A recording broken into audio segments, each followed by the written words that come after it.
तो आज हम लोग रेस्पिरेटरी सिस्टम ही कंटिन्यू करेंगे और बेसिकली इसमें क्या क्या चीजें हैं। तो सबसे पहले जो है वो है आपका टॉपिक वेंटिलेशन। ठीक है, तो वेंटिलेशन के बारे में आज हम जानेंगे, वेंटिलेशन होता क्या है।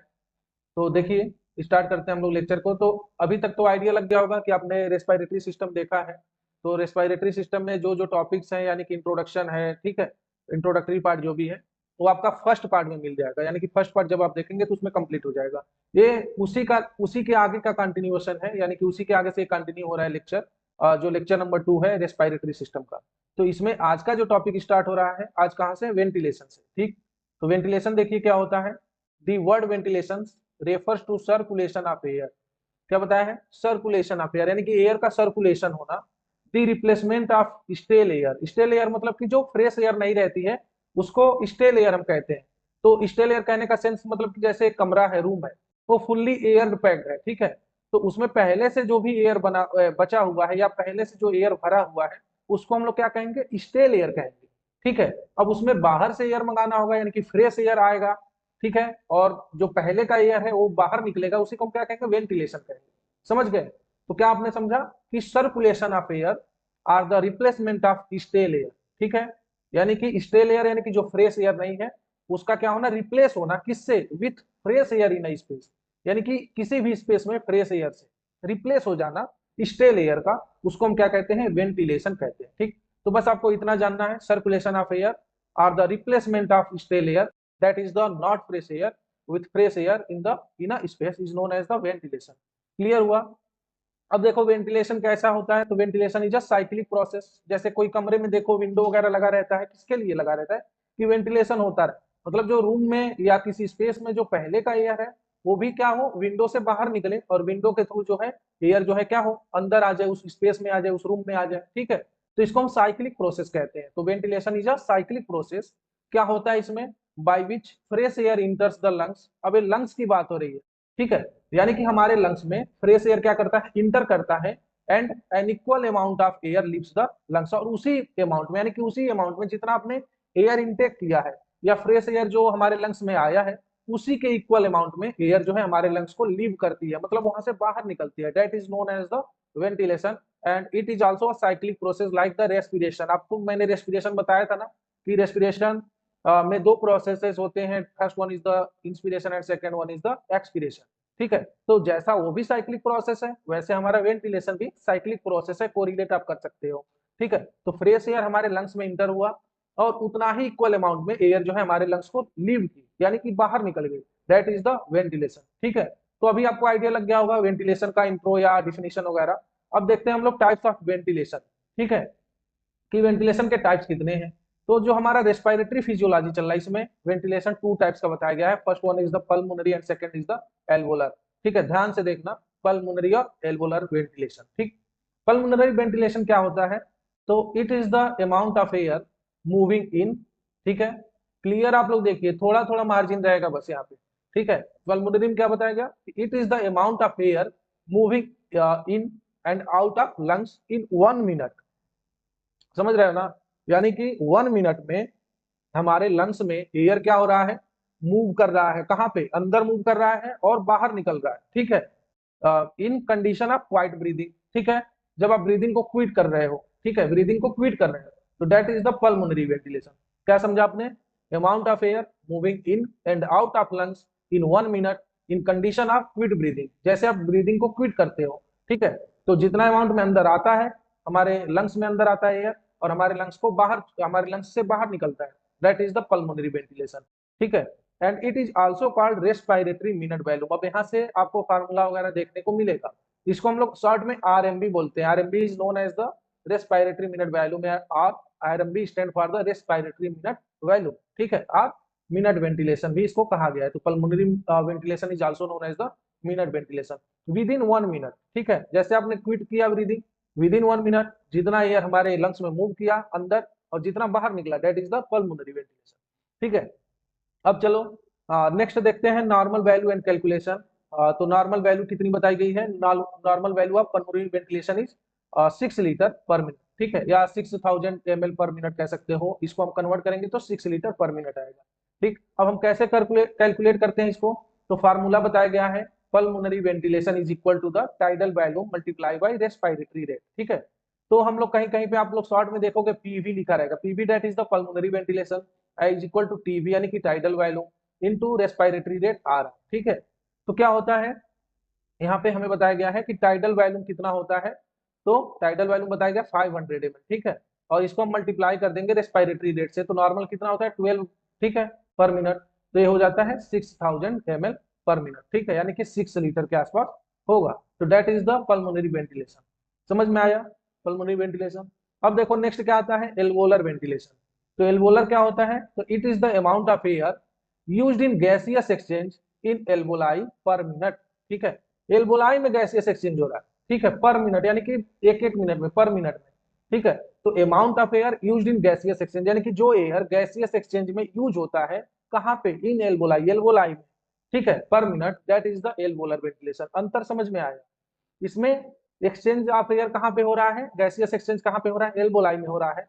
और आपका पल्मोनरी वेंटिलेशन में कहाँ पे हो रहा था, लंग्स में हो रहा था, ठीक है, क्वाइट ब्रीदिंग पे, क्विट ब्रीदिंग पे। तो ये एल्वोलर वेंटिलेशन का है। अब नॉर्मल वैल्यू इसका क्या होगा और कैलकुलेट करेंगे कैसे, तो normal value of alveolar ventilation is 4200 यानी कि 4.2 लीटर पर मिनट होता है। और हम इसको कैसे कैलकुलेट कर सकते हैं, तो सिंपल सा फार्मूला आप लोग याद रख लेना, ठीक है। तो फार्मूला क्या है, alveolar ventilation that is the AV is equal to TV minus dead space, यानी कि tidal value minus dead space. हमने आपको पिछले लेक्चर में बताया, तो कितना होगा, टाइडल वैल्यूम है 500 ml और डेड स्पेस कितना होता है 150 ml, माइनस कर देंगे और मल्टीप्लाई किससे करेंगे, dead space into respiratory rate, तो 12 पर मिनट से हम मल्टीप्लाई कर देंगे, तो ये कितना आ जाएगा 4200 ml पर मिनट आ जाएगा। That is the alveolar ventilation and calculation of the alveolar ventilation. समझ में आया। तो अभी हमने आपको क्या बताया है, देखो सबसे पहले हमने वेंटिलेशन बताया, फिर टाइप्स ऑफ वेंटिलेशन में हमने बताया कि पल्मोनरी वेंटिलेशन होता है और एल्वोलर वेंटिलेशन होता है। फिर मैंने इसका नॉर्मल वैल्यू बताया कि नॉर्मल वैल्यू कितना होगा and how to calculate the pulmonary ventilation value and the alveolar ventilation value, ठीक है। तो फार्मूला आप लोग एक बार देख लेना, रिवाइज कर लेना। Next topic is the dead space. अभी आया था ना डेड स्पेस, तो what is the dead space. आपके मन में भी ये सवाल आता होगा, क्वेश्चन आता होगा कि डेड स्पेस है क्या। तो क्या होता है, तो देखो it is defined as the part of respiratory tract, ठीक है। ये भी रेस्पिरेटरी ट्रैक्ट का ही एक क्या है, पार्ट है, जहां पे where gaseous exchange does not take place, जिस स्थान में, यानी कि जो हमारा रेस्पिरेटरी ट्रैक्ट है, सपोज करो, ठीक है। तो जो हमारा रेस्पिरेटरी ट्रैक्ट हमने बताया था ना, क्या है आपका, नोज है, नजल चेंबर है, pharynx, larynx, trachea, bronchi, bronchiole, ठीक है, that is the respiratory tract. तो जो हमारा रेस्पिरेटरी ट्रैक्ट है, और जहां पे मतलब ऐसे कई जगह होंगे जहां पे गैसियस एक्सचेंज नहीं होता है, तो where gaseous exchange does not take place, ठीक है, उसी को हम कहते हैं, वहां पे कुछ एयर पहले से रहता है, that is the dead space, वहां पे बच जाता है एयर, ठीक है। तो अब देखो does not take place, it includes the air present in, कहाँ कहाँ पे कौन कौन से एयर को हमने कैलकुलेट किया या इंक्लूड किया, पहला है नोज में, फेरिंग्स में, लैरिंग्स में, ट्रैकिया एंड ब्रोंकाई में, ठीक है। यहाँ पे गैसियस एक्सचेंज होता नहीं है, तो नोज, फेरिंग्स, लैरिंग्स, ट्रैकिया और ब्रोंकाई में, ठीक है। कुछ जो है पहले से ही एयर जो है इन्वॉल्व रहते हैं या बचे हुए हो जाते हैं, बचे रहते हैं, उसको हम कहते हैं डेड स्पेस, ठीक है। It is about 150 ml of air, कितना होता है 150 ml होता है, ठीक। तो आपने डेड स्पेस जान लिया, जहाँ पे ये भी रेस्पिरेटरी ट्रैक्ट का ही पार्ट है, जहाँ पे गैसियस एक्सचेंज नहीं होता है। कौन कौन से हैं, तो नोज है, फेरिंग्स है, लैरिंग्स है, ट्रैकिया है और ब्रोंकाई है। और डेड स्पेस में कितना एयर होता है, तो ये माना जाता है कि अबाउट 150 ml एयर रहना चाहिए या रहता है, ठीक है, नॉर्मली। अब देखो टाइप्स ऑफ डेड स्पेस, तो there are following two types of dead space, दो प्रकार के बताए गए हैं। क्या क्या है, first one is the anatomical and second is the physiological dead space, ठीक है। तो जहां एनाटॉमिकल की बात हो गई, दैट इज द मॉर्फोलॉजिकल, यानी कि स्ट्रक्चर बेस पे हम बात कर रहे हैं, स्ट्रक्चरली किसकी, डेड स्पेस की, और कुछ फिजियोलॉजिकली बात करेंगे, ठीक है। तो एनाटॉमिकली डेड स्पेस में क्या क्या आता है, includes nose, pharynx, larynx, trachea, bronchi and their branches, ठीक है। तो जो ब्रोंकाई के ब्रांचेज है वो सारे इंक्लूड हो जाएंगे एनाटॉमिकल डेड स्पेस में, ठीक। अब देखो सेकंड क्या है, फिजियोलॉजिकल डेड स्पेस। तो फिजियोलॉजिकल में क्या बताया गया है कि it includes anatomical dead space and two others, क्या क्या है, एनाटॉमिकल डेड स्पेस के साथ साथ अन्य भी दो बताए गए हैं, क्या, तो पहला है एयर इन द एल्वोलाई, यानी कि जो एल्वोलाई में हमारे एयर है, which are non functioning in some respiratory diseases, जब कोई किसी किसी या कुछ रेस्पिरेटरी डिजीजेज में ये नॉन फंक्शनिंग रहता है, तो एयर हमारे एल्वोलाई में है, ठीक है, ये हो गया। सेकंड क्या बताया कि air in the alveoli which do not receive adequate amount of blood flow, यानी कि एल्वोलाई में एयर है जो क्या हो रहा है, जिसको ब्लड फ्लो या जहाँ पे ब्लड फ्लो प्रचुर मात्रा में एडिक्वेट अमाउंट में, यानी कि जो जितना नीड है उतना मिल नहीं पा रहा, ठीक है, तो वो भी क्या हो गया, फिजियोलॉजिकल डेड स्पेस में आएगा। तो ये टाइप्स हो गए एनाटॉमिकल एंड फिजियोलॉजिकल। ठीक, अब चलो नेक्स्ट और इंपॉर्टेंट टॉपिक है इस चैप्टर का, that is the mechanism of respiration या मैकेनिज्म ऑफ रेस्पिरेशन। ठीक है, तो आप सभी को पता होगा respiration occurs in two phases, दो फेजेस में होता है, first is the inspiration and second is the expiration. ठीक है, तो इंस्पिरेशन को क्या कहा गया है, ये देखो इमेज में इंस्पिरेशन और एक्सपिरेशन के बारे में बताया गया है। ठीक है, तो इंस्पिरेशन क्या होता है, तो सिंपल सा है, यहाँ पे थ्योरेटिकल नॉलेज क्या है, it is an active process during inspiration. ठीक है, क्या है, ये एक्टिव प्रोसेस है। ठीक, तो इसमें क्या बताया गया कि इसमें जो है ये आपका एक्टिव प्रोसेस बताया गया है, और इसमें क्या होता है, एयर इंटर्स द लंग्स इजिली, यानी कि एयर जो है लंग्स में इजिली क्या करती है, इंटर कर जाती है। ठीक है ना, तो इसको हम क्या कहते हैं, इंस्पिरेशन कहते हैं। और वैसे ही एक्सपिरेशन को क्या कहा गया है, तो एक्सपिरेशन को पैसिव प्रोसेस कहते हैं। और इसमें क्या होता है, एक्सपिरेशन में जो है साइज जो है डिक्रीज हो जाएगा। ठीक, और पहले के अपने पोजीशन में आ जाएगा, लंग्स वगैरह जो है अपने पहले के पोजीशन में आ जाएंगे। ठीक है, तो इसीलिए एयर जो है वो इजिली पास आउट हो जाती है, यानी कि बाहर निकल जाती है, तो उसको हम क्या कहते हैं, एक्सपिरेशन कहते हैं। ठीक, तो इंस्पिरेशन और एक्सपिरेशन का हो गया। अब देखो मसल्स की बात करेंगे, यानी कि मसल्स ऑफ रेस्पिरेशन। तो मसल्स ऑफ रेस्पिरेशन में क्या है, ये भी दो ग्रुप्स में डिवाइड किया गया है, यानी कि जो इंस्पिरेशन में सपोर्ट करेंगी और जो एक्सपिरेशन में सपोर्ट करेंगी। तो मसल्स ऑफ इंस्पिरेशन है और मसल्स ऑफ एक्सपिरेशन है। ठीक है, ये हो गया। अब इनको दो सब ग्रुप में भी डिवाइड किया गया है, प्राइमरी मसल्स और एसेसरी मसल। ठीक है, यहाँ पे मसल्स का डायग्राम है, देखो क्या क्या है, स्टेर्नोक्लाइड मास्टोइड मसल्स है, स्केलनी है, एक्सटर्नल इंटरकॉस्टल है, डायफ्राम है, इंटरकॉस्टल है, इंटरनल इंटरकॉस्टल है, और एब्डोमिनल मसल्स है। ठीक है, तो मसल्स ऑफ इंस्पिरेशन यहाँ पे है इस तरफ, और मसल्स ऑफ एक्सपिरेशन इधर। ठीक, तो मसल्स कौन कौन सी होती हैं ये भी बताया जा रहा है। तो मसल्स ऑफ इंस्पिरेशन में सबसे पहले हम बात कर रहे हैं प्राइमरी की। तो primary inspiratory muscles are the diaphragm and external intercostal muscle. ठीक है, एक्सटर्नल इंटरकॉस्टल देख रहे हो ना, एक्सटर्नल इंटरकॉस्टल मसल। ठीक है, ये क्या है, मसल्स ऑफ इंस्पिरेशन, वो भी प्राइमरी है, यानी कि ये मेन रोल प्ले करते हैं, इंस्पिरेशन में मेन रोल प्ले करते हैं। ठीक है, डायफ्राम और एक्सटर्नल इंटरकॉस्टल मसल। ठीक है, अब एसेसरी इंस्पायरेटरी मसल्स कौन है, तो स्टेर्नोक्लाइड मास्टोइड मसल्स है। ठीक है, स्केलनी है, एंटीरियर सेरेटिन है, लेविएटर स्कैपुला है, और पेक्टोरल्स मसल्स है। ठीक है, इनको एसेसरीज माना गया है, एसेसरी मसल, यानी कि मसल्स ऑफ इंस्पिरेशन में ये एसेसरीज मसल्स है। ठीक, अब देखिए नेक्स्ट है तुम्हारा मसल्स ऑफ एक्सपिरेशन। तो मसल्स ऑफ एक्सपिरेशन में क्या है, तो primary expiratory muscles are the internal intercostal muscle. ठीक है, इंटरनल देखो यहाँ पे इंटरनल की बात हो रही है, that is the internal intercostal muscle. ठीक है, तो internal intercostal muscle is the primary muscles of the expiration. ठीक है, एसेसरीज में क्या आता है मसल्स ऑफ एक्सपिरेशन में, तो accessory expiratory muscles are the abdominal muscles. ठीक है, ये एक्सपिरेशन में जो है सब रोल प्ले करते हैं। ठीक है, मेन रोल तो आपका क्या पड़ेगा, इंटरनल इंटरकॉस्टल मसल प्ले करेगा। ठीक है, तो ये मसल्स ऑफ एक्सपिरेशन और इंस्पिरेशन की बात हो गई। ठीक है, कैसे याद करोगे, लर्न कैसे करोगे, तो जैसे हमने रेस्पिरेटरी में रेस्पिरेशन को टू फेजेस में डिवाइड किया है, first is the inspiration and second is the expiration, वैसे ही मसल्स भी हैं, इंस्पायरेटरी मसल्स हैं और एक्सपायरेटरी, जिनको आप मसल्स ऑफ इंस्पिरेशन कह सकते हैं और मसल ऑफ एक्सपिरेशन कहते हैं। फिर इनके दो सब ग्रुप बनाए गए हैं, टू सब ग्रुप, प्राइमरी और एसेसरी। प्राइमरी क्या होता है, जो मेन रोल प्ले करता है, और एसेसरी क्या होता है, जो क्या करेगा, उसको सपोर्ट करेगा। ठीक है, तो उसको एसेसरी हम कहते हैं। ठीक, चलो अब देखो नेक्स्ट टॉपिक है इसमें, pressure involve in respiration. Respiration में कौन कौन से प्रेशर इन्वॉल्व रहते हैं, तो देखिए the following pressure are exerted in the thoracic cavity and lungs during the process of respiration. क्या क्या है, तो एटमॉस्फेरिक प्रेशर है, इंट्रापल्मोनरी प्रेशर है, इंट्राप्लूरल प्रेशर है। ठीक है, ये सब रेस्पिरेशन में इन्वॉल्व रहते हैं। तो सबसे पहले तो हम एटमॉस्फेरिक प्रेशर को जानेंगे, क्या होता है, तो the pressure of air present in external environment. Atmosphere मतलब हमारे आसपास, हमारे एटमॉस्फेयर में जहां पे हम रह रहे हैं, तो एक्सटर्नल इन्वायरमेंट। ठीक है, तो air present in external environment is known as the atmospheric pressure. जो हमारे सराउंडेड, हमारे आसपास है, उसको हम एटमॉस्फेरिक प्रेशर कहेंगे। और कितना होता है, इट इज अबाउट 760 mmHg। ठीक है, नेक्स्ट आता है इंट्रापल्मोनरी प्रेशर। तो इंट्रापल्मोनरी प्रेशर क्या होगा, the pressure in air present inside the lung. याद रखना, एटमॉस्फेरिक को हमने क्या बताया कि हमारे एक्सटर्नल इन्वायरमेंट में, दैट मींस कि हमारे सराउंडिंग में जो एयर का प्रेशर इन्वॉल्व है या प्रेजेंट है, that is the atmospheric. Intrapulmonary pressure में हमने क्या बताया, तो इंट्रापल्मोनरी प्रेशर में बताया जा रहा है कि air present inside the lung. ठीक है, यानी कि हमारे लंग्स में जो एयर का प्रेशर प्रेजेंट है that is the intra pulmonary pressure, याद होगा, ठीक है, इंट्रा पल्मोनरी प्रेशर, ठीक। और इसका वैल्यू कितना होता है, तो अबाउट 750 mmHg ड्यूरिंग इंस्पिरेशन, यानी कि जब आप एयर को इनटेक करते हो तो इंट्रा पल्मोनरी प्रेशर कितना होता है, 759 mmHg होगा।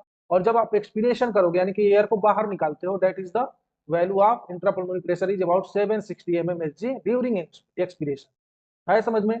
तो पहला एटमॉस्फेरिक बता दिया, यानी कि एयर जो हमारे एक्सटर्नल इन्वायरमेंट में, दैट मींस कि हमारे सराउंडिंग में जो एयर का प्रेशर है that is the atmospheric. Second is the intrapulmonary, that means कि जो एयर प्रेशर हमारे लंग्स में है, यानी कि लंग्स के अंदर जो प्रेशर इन्वॉल्व है एयर का, दैट इज द इंट्रापल्मोनरी, ठीक है।